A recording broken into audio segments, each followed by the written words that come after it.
तो प्यारे बच्चों, आज की ट्यूटोरियल क्लासेस में हम सभी अध्ययन करेंगे गैमेटोजेनेसिस। तो मानव जनन में गैमेटोजेनेसिस या युग्मक जनन। तो आइए हम लोग देखते हैं युग्मक जनन। युग्मक जनन या इसे कहते हैं गैमेटोजेनेसिस। गैमेटोजेनेसिस। तो बच्चों, जैसे कि आप जानते हैं कि जो मनुष्य होता है उसमें जो प्राथमिक लैंगिक अंग हैं, क्या प्राथमिक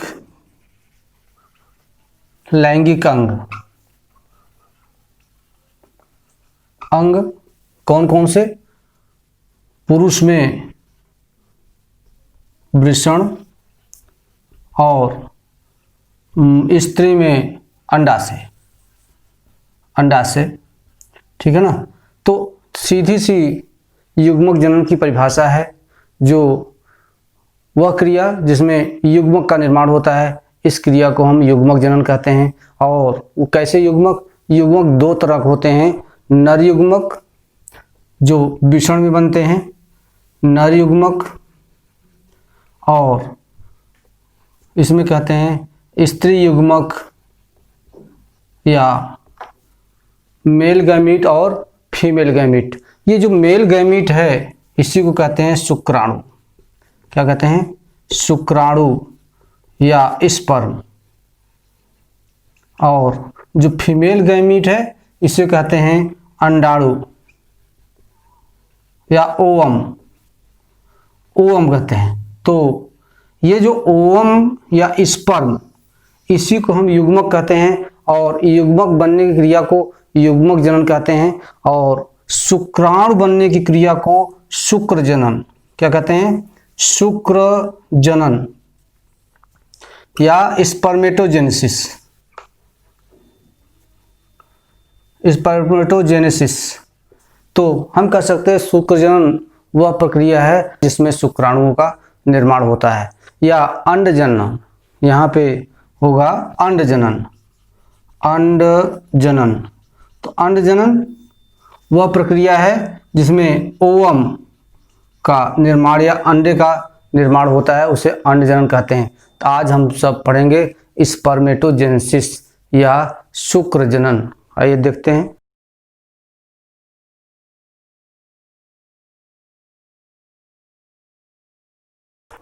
शुक्र जनन या इसे हम कहते हैं स्पर्मेटोजेनेसिस।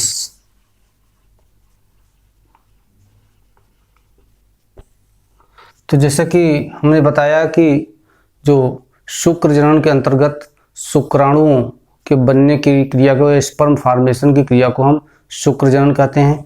यह क्रिया वृषण के जो सेमिनल वेस्किल है या शुक्रजन नलिका है उसके अंदर होती है। तो हम लोग एक शुक्रजन नलिका का चित्र बना लेते हैं। ये इस तरह से एक शुक्रजन नलिका होती है, ठीक है ना।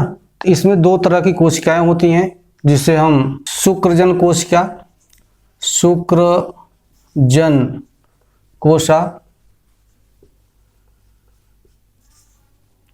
या स्पर्मेटोगोनियम,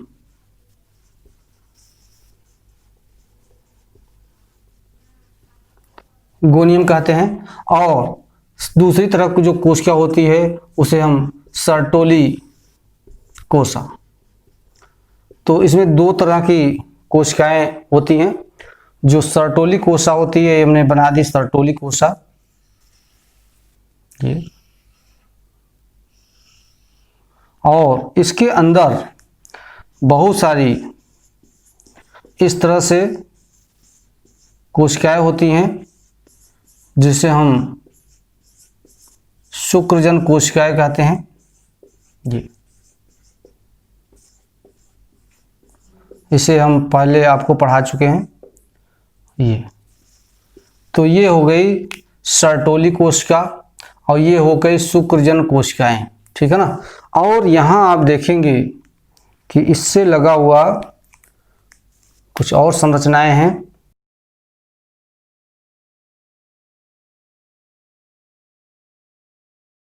ठीक है ना। इसमें जो शुक्रजन कोशिकाएं होती हैं, ये तो यहाँ पर शुक्रजन कोशिका, शुक्रजन कोशा, और इसके ऊपर प्राथमिक शुक्राणु कोशा या प्राइमरी स्पर्मेटोसाइट, प्राइमरी स्पर्मेटोसाइट, और इसी भी यहाँ देखेंगे तो द्वितीयक शुक्राणुजन कोशा, तो या द्वितीयक शुक्राणु कोशा कहिए, द्वितीयक शुक्राणु कोशा, ठीक है ना। और इसके आगे और जो गोली गोली संरचनाएं हैं इसे कहेंगे शुक्र पूर्व कोशा, शुक्र पूर्व कोशा या स्पर्मेटिड्स, स्पर्मेटिड, तो स्पर्मेटिड है। इसमें ये जो लाल लाल लगे हैं ये, ठीक है ना, इसी की कहेंगे शुक्राणु। क्या है? शुक्राणु या स्पर्म, स्पर्म या शुक्राणु, ठीक है ना। तो यह एक शुक्रजन नलिका है, शुक्रजन नलिका। ये जो शुक्रजन नलिका है या सेमिनिफेरस ट्यूब्यूल है, उसकी अनुप्रस्थ काट की आंतरिक संरचना है।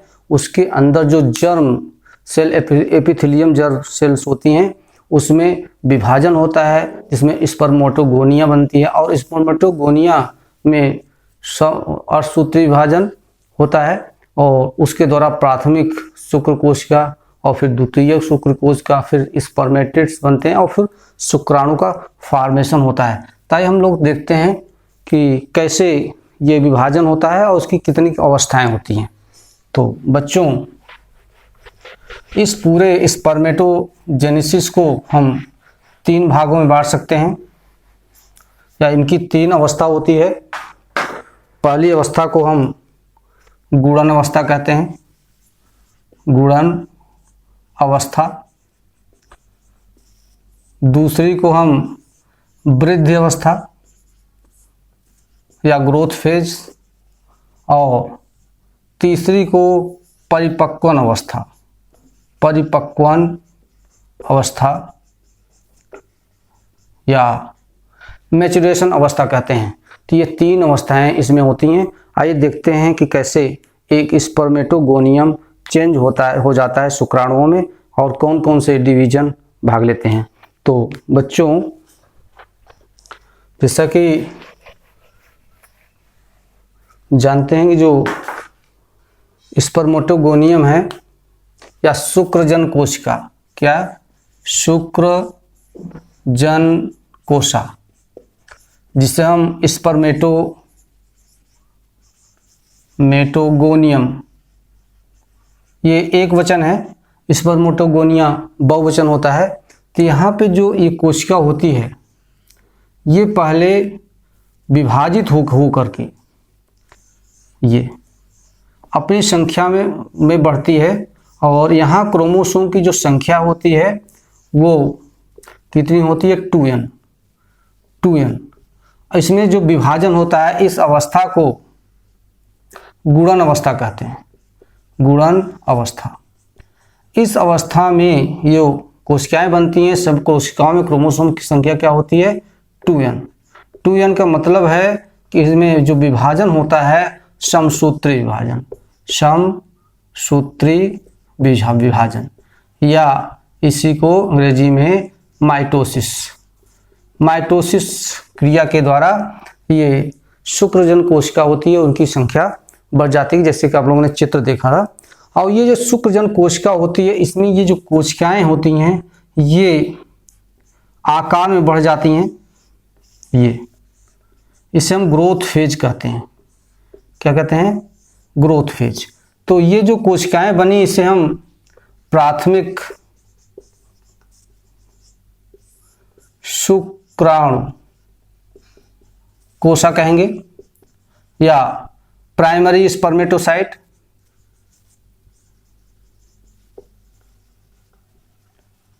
ये जो प्राइमरी स्पर्मेटोसाइट्स है, ठीक है ना, इसमें ग्रोथ होता है। क्या होता है? ग्रोथ या वृद्धि। वृद्धि से मतलब है यहाँ पे क्रोमोसोम की संख्या कितनी है? 2n, और यहाँ भी क्रोमोसोम की संख्या 2n होती है, लेकिन यहाँ डीएनए ग्रोथ होकर के क्या 4 क्रोमेटिड वाला डीएनए बनाता है, इसकी साइज बढ़ जाती है। इसको भी हम कहते हैं प्राथमिक स्पर्मेटोसाइट, लेकिन ये ग्रोथ होकर ये बड़ी हो गई है। अब इसमें क्या होगा कि विभाजन होगा, ठीक है ना, ये तो ये प्रथम अर्धसूत्री विभाजन, प्रथम अर्धसूत्री विभाजन, अर्धसूत्री विभाजन, या जिसे हम कहते हैं मियोसिस, मियोसिस होगा।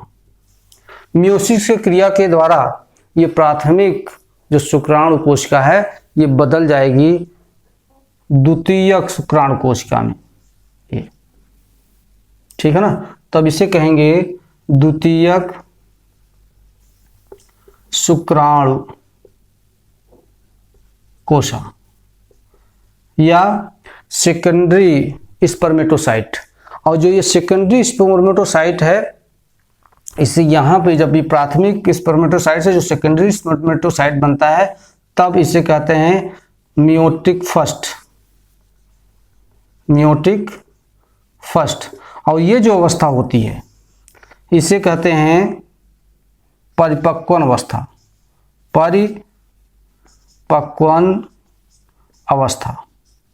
तो हमें लग रहा है ये आपको समझ में आ रही होगी कि जो सेमिनल वेस्किल के अंदर या शुक्रजन नलिका के अंदर जो जर्म सेल्स होती हैं, उसमें पहले तो मल्टीप्लिकेशन होता है, उनकी संख्या में बढ़ती है, वो माइटोसिस क्रिया के द्वारा उनकी संख्या बढ़ती है, और माइटोसिस क्रिया के द्वारा जो कोशिका बनती है उससे हम प्राथमिक शुक्राणु कोशिका कहेंगे या प्राइमरी स्पर्मेटोसाइट कहेंगे।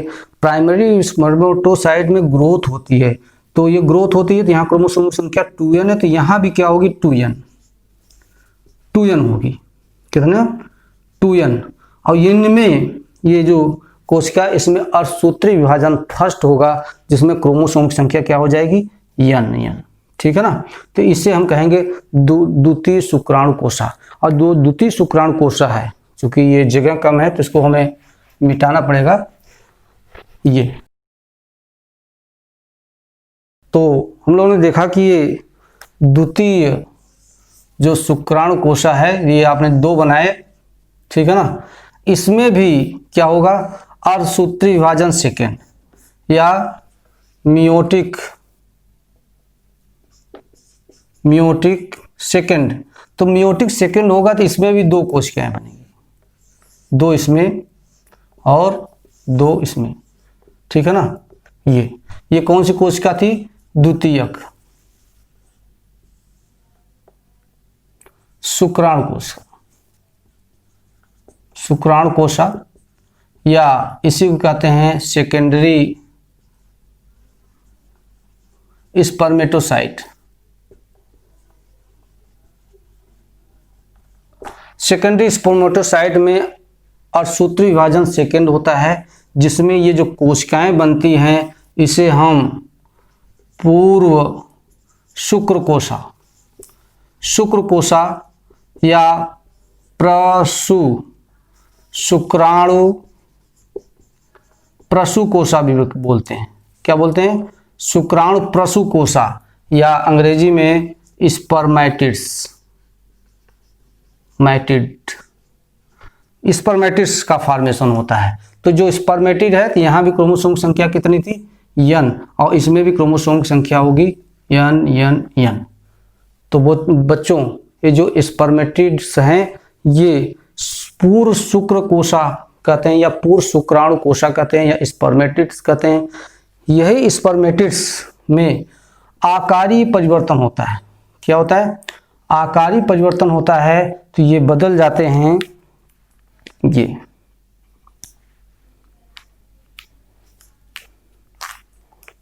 ये देखिए, ये बदल जाते हैं इस तरह से संरचना आप लोग देख रहे होंगे शुक्राणुओं में। ये तो इसे क्या कहेंगे, शुक्राणु या स्पर्मेटोजोआ। ये तो ये बन गया स्पर्म, स्पर्म या शुक्राणु।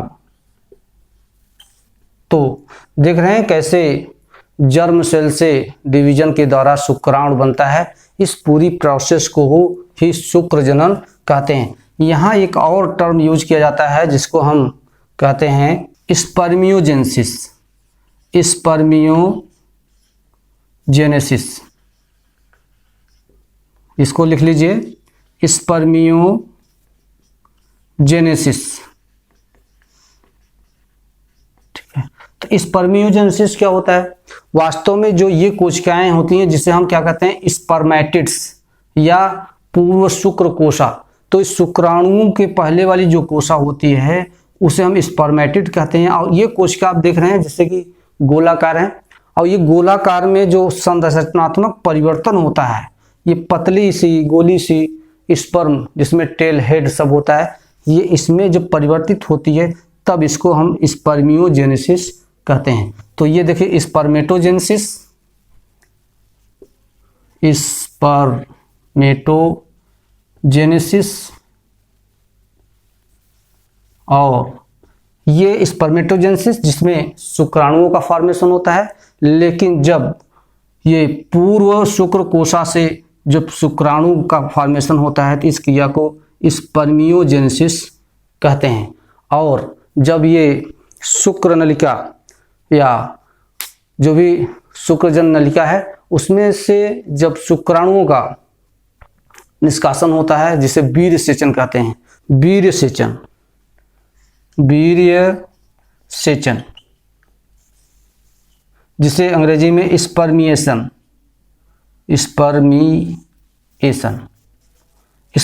कहते हैं। तो ये तीनों चीजें आपको ध्यान रखना है। स्पर्मिएशन जब शुक्राणु निकलता है नलिकाओं से तो उसे हम स्पर्मिएशन कहते हैं, और जब ये स्पर्मेटिड से शुक्राणु का फॉर्मेशन होता है तो स्पर्मियोजेनेसिस कहते हैं, और जब पूरा शुक्राणु बनता है तो उसे स्पर्मेटोजेनेसिस या शुक्राणु जनन कहते हैं।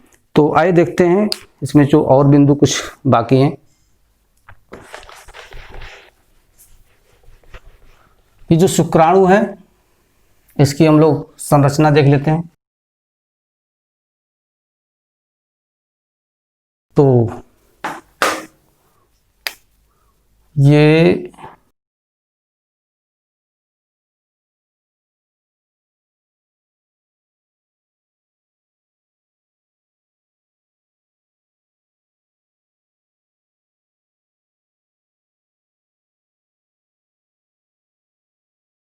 तो बच्चों ये एक शुक्राणु की संरचना है जिसमें से आप देख रहे हैं कि यहाँ से यहाँ तक ये इसका शीर्ष है, शीर्ष, और ये इसका नेक या ग्रीवा,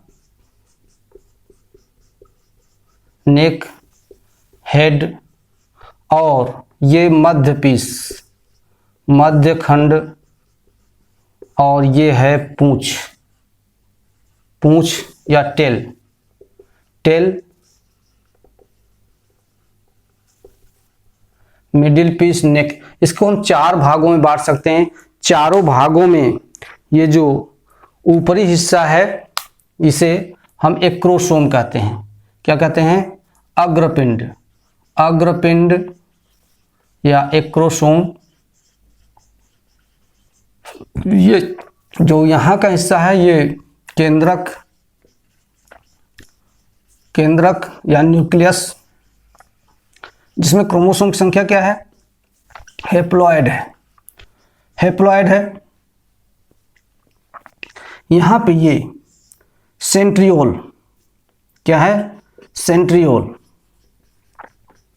और ये जो सूत्रोक्त संरचना है जिसे सूत्र कणिका, सूत्र कणिका या माइटोकॉन्ड्रिया कहते हैं, माइटोकॉन्ड्रिया। और ये टेल है, ठीक है ना। तो ये जो माइटोकॉन्ड्रिया है इसमें चारों तरफ से लिपटा रहता है। ये जो टेल होती है उसको मूवमेंट करने के लिए ऊर्जा प्रदान करता है। और यहाँ जो अग्रपिंड है, एक्रोसोम है, इसमें कुछ विकर या एंजाइम पाए जाते हैं जो अंडाशय की वाल को गला देते हैं।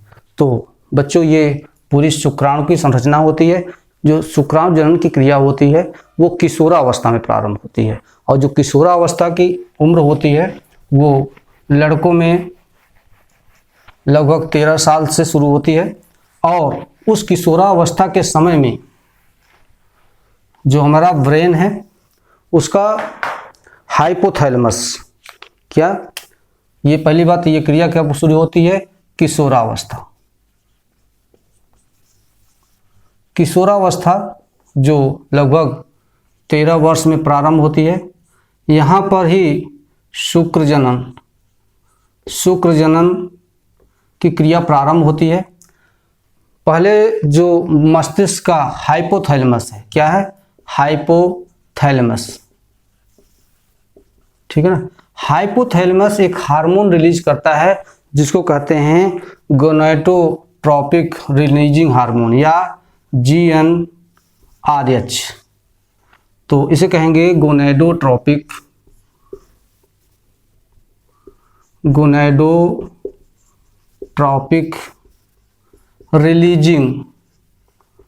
Releasing hormones. तो ये जो गोनेडोट्रोपिक रिलीजिंग हार्मोन वो कब रिलीज होता है? ये हाइपोथैलेमस रिलीज करता है। इसकी मात्रा जिससे ही बढ़ती है तो जो पिट्यूटरी ग्लैंड है, पिट्यूटरी ग्लैंड या इसी को पीयूष ग्रंथि कहते हैं, पीयूष ग्रंथि, इसका जो अग्र हिस्सा है, अग्र लोब, इसके अग्र लोब से 2 हार्मोन निकलते हैं। एक को हम ल्यूटिनाइजिंग हार्मोन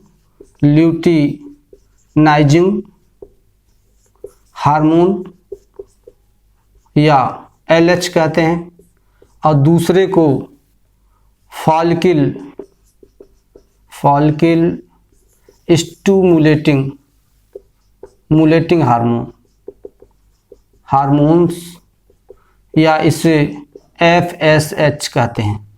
जो ये LH है, LH या जिसे ल्यूटिनाइजिंग हार्मोन होता है, ये जो लीडिंग सेल होती है, लीडिंग कोशा, और ये लीडिंग कोशा कहाँ होती है? जो सेमनीफेरस ट्यूब्यूल्स हैं या शुक्र जनन नलिकाएं हैं, उनके बीच बीच में कोशिकाएं पाई जाती हैं जिसे हम लीडिंग सेल्स कहते हैं। वो जो लीडिंग सेल्स होती हैं ये एक हार्मोन निकालती हैं जिसका नाम है एंड्रोजन या पुंजन, ठीक है ना, पुंजन हार्मोन।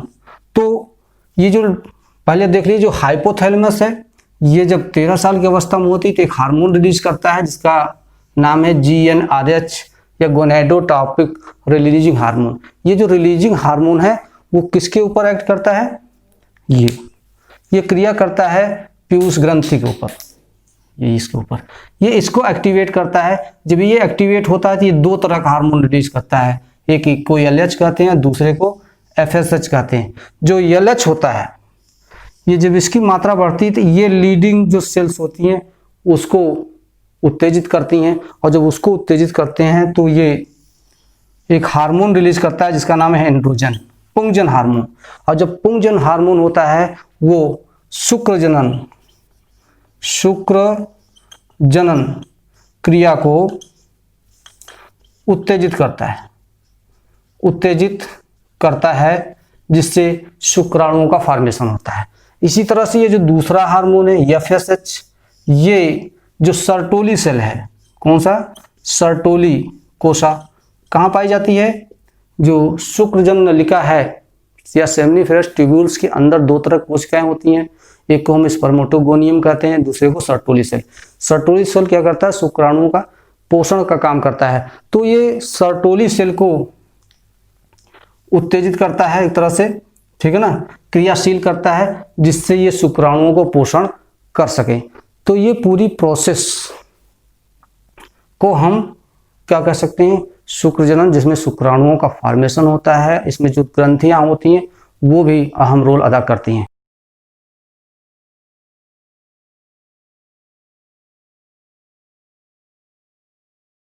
शुक्र जनन या स्पर्मेटोजेनेसिस के बाद जो शुक्राणु बनते हैं, वो जो शुक्राणु है वो सर्टोली सेल जो कोशिकाएं होती हैं उसमें एम्बेडेड होते हैं या अंतः स्थापित होते हैं। किसमें? सर्टोली सेल, सर्टोली कोशिका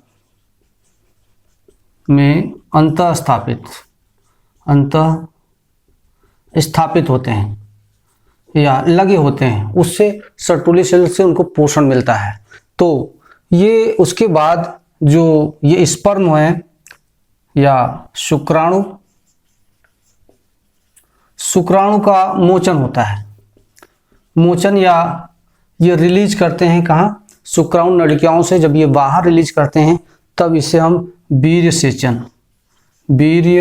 सेचन या स्पर्मिएशन कहते हैं, स्पर्मिएशन कहते हैं।